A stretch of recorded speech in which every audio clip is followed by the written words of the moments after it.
অভিনেতা পরমব্রত চ্যাটার্জি অভিনেত্রী স্বস্তিকা মুখার্জির বিরুদ্ধে বারাসাত থানায় লিখিত অভিযোগ দায়ের। অভিযোগ 2021 সালে ভোট পরবর্তী হিংসার আবহে সমাজ মাধ্যমে করা এক পোস্টেই তাদের উস্কানিমূলক বক্তব্য ছিল। সেই পোস্টের প্রতিবাদে সনাতনীরা সরব হন। সনাতনী প্রচার ও প্রসার কমিটির সভাপতি হরিচাঁদ বিশ্বাস সুষ্ঠু বিচার ও গ্রেফতারের দাবিতে থানার দ্বারস্থ হন।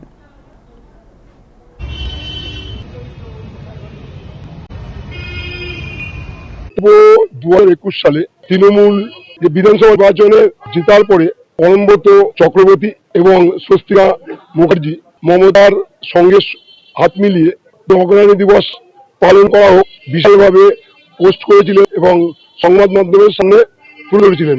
আর সেই পরিপ্রেক্ষিতে আমাদের সনাতন ধর্মের মানুষের উপর সংখ্যালঘুরা বিশালভাবে অত্যাচারিত হয়েছিলেন এবং মারাও গেছিলেন কেউ কেউ।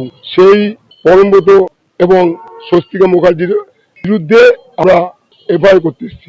আমরা কঠোর শাস্তি এবং গ্রেপ্তার ন্যায় বিচার এবং কঠোরতম শাস্তি। পরমব্রত চ্যাটার্জি ও অভিনেত্রী স্বস্তিকা মুখার্জির বিরুদ্ধে বারাসাত থানায় লিখিত অভিযোগ দায়ের। অভিযোগ 2021 সালের ভোট পরবর্তী হিংসার আবহে সমাজ মাধ্যমে করা একটি পোস্টকে কেন্দ্র করে বিগত কয়েকদিন ধরে ঠিক এই বিষয়কে কেন্দ্র করে পরমব্রত চট্টোপাধ্যায় এবং স্বস্তিকা মুখার্জিকে কেন্দ্র করে কিন্তু টলিউড উত্তাল, রাজ্য রাজনীতি উত্তাল। এই মুহূর্তে ফোন লাইনে রয়েছেন আমাদের প্রতিনিধি দীপ সেন। দীপ আরো বিস্তারিত জানাবে। দীপ, আমরা দেখেছি যে টলিউডে একেবারে পালা বদল, ভোল বদল, দল বদল নিয়ে কিন্তু এই মুহূর্তে সরগরম পরিস্থিতি, এবং তার মধ্যে অন্যতম যে নাম উঠে আসে সেটা হচ্ছে পরমব্রত চ্যাটার্জির। একই সাথে স্বস্তিকা মুখার্জিও এর সঙ্গে জড়িয়ে পড়েছেন এবং বলা হচ্ছে যে 21-এর পরবর্তীকালে ভোটের ফলাফল ঘোষণার পর এমন কিছু তারা কথা বলেছিলেন প্রকাশ্যে, এমন কিছু পোস্ট করেছিলেন যেটা নাকি হিংসা ছড়ানোর সম্ভাবনা ছিল এবং বারাসাতে অভিযোগ দায়ের। কি জানতে পারছো, বিস্তারিত যদি জানাও।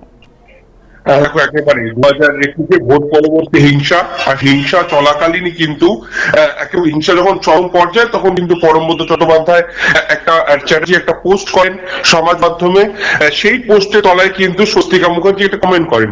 সেই কমেন্ট কিন্তু এখন রাজ্য রাজনীতি উত্তাল সেই কমেন্ট এবং সেই পোস্ট ঘিরে, কারণ সেই পোস্টে এমন কিছু ভাষা উল্লেখ করা ছিল যে ভাষা তৎকালীন 2021 ভোট পরবর্তী যখন হিংসা চরম পর্যায়ে ছিল সেই সময় কিন্তু সেটাকে উস্কানিমূলক বক্তব্য বলে গণ্য করছেন এখন রাজ্যের বাসিন্দারা। এবং একাধিক থানায় এতে দুজনের বিরুদ্ধে কেউ অভিযোগ দায়ের হয়েছে। সেই মতন কিন্তু গতকাল বারাসাত থানাতেও কিন্তু লিখিত অভিযোগ দায়ের করেন একজন ব্যক্তি যার নাম এই হরিচাঁদ বিশ্বাস। তিনি কিন্তু লিখিত অভিযোগ করে তাদের গ্রেপ্তারির দাবি করেন এবং এই যে পোস্ট তারা করেছিলেন সেই পোস্টের পরিপ্রেক্ষিতে তাদের ক্ষমা চাইতে বলে, এবং পাশাপাশি যদি এরকম পোস্ট যদি আর কেউ না করে, কোনো অভিনেতা বা অভিনেত্রী না করেন, কারণ 2021 যেই সময়কালে পোস্টটি করা হয়েছিল সেই সময়কাল খুবই বাজে ছিল এমনটাই তার অভিযোগ।